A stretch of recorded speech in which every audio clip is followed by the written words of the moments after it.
John chapter 7. After this, Jesus went around in Galilee.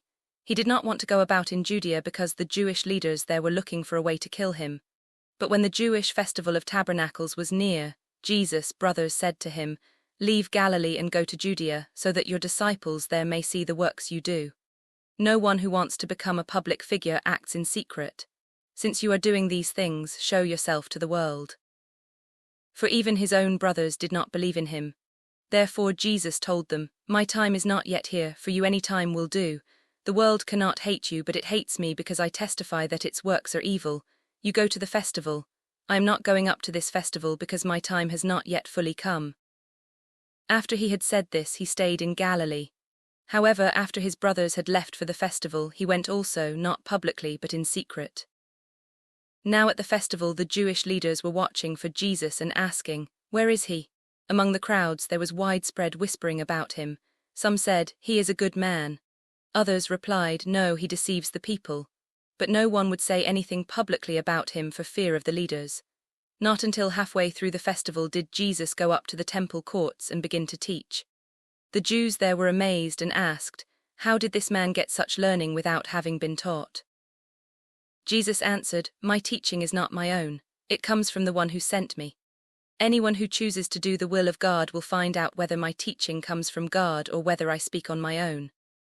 Whoever speaks on their own does so to gain personal glory, but he who seeks the glory of the one who sent him is a man of truth. There is nothing false about him.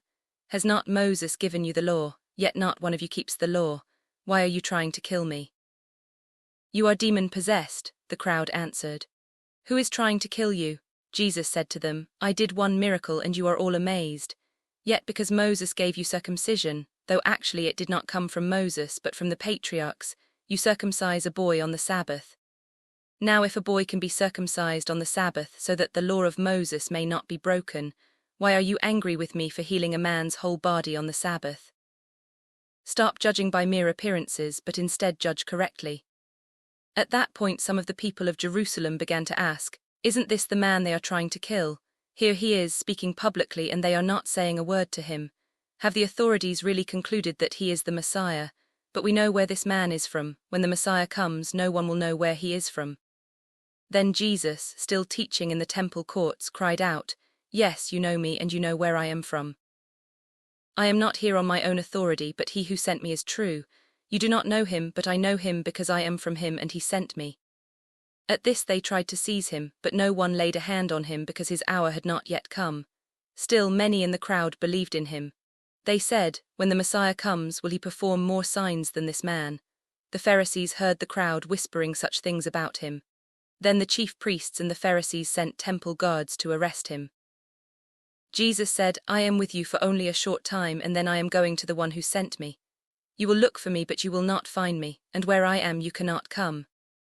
The Jews said to one another, "Where does this man intend to go that we cannot find him? Will he go where our people live scattered among the Greeks and teach the Greeks? What did he mean when he said, 'You will look for me, but you will not find me, and where I am you cannot come'?" On the last and greatest day of the festival, Jesus stood and said in a loud voice, "Let anyone who is thirsty come to me and drink. Whoever believes in me, as Scripture has said, rivers of living water will flow from within them." By this he meant the Spirit, whom those who believed in him were later to receive. Up to that time the Spirit had not been given, since Jesus had not yet been glorified. On hearing his words, some of the people said, "Surely this man is the prophet." Others said, "He is the Messiah." Still others asked, "How can the Messiah come from Galilee? Does not Scripture say that the Messiah will come from David's descendants and from Bethlehem, the town where David lived?" Thus the people were divided because of Jesus. Some wanted to seize him, but no one laid a hand on him. Finally the temple guards went back to the chief priests and the Pharisees, who asked them, "Why didn't you bring him in?" "No one ever spoke the way this man does," the guards replied. "You mean he has deceived you also?" the Pharisees retorted. "Have any of the rulers or of the Pharisees believed in him?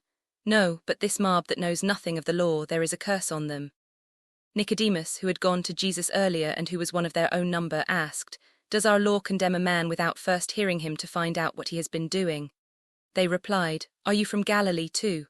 Look into it, and you will find that a prophet does not come out of Galilee."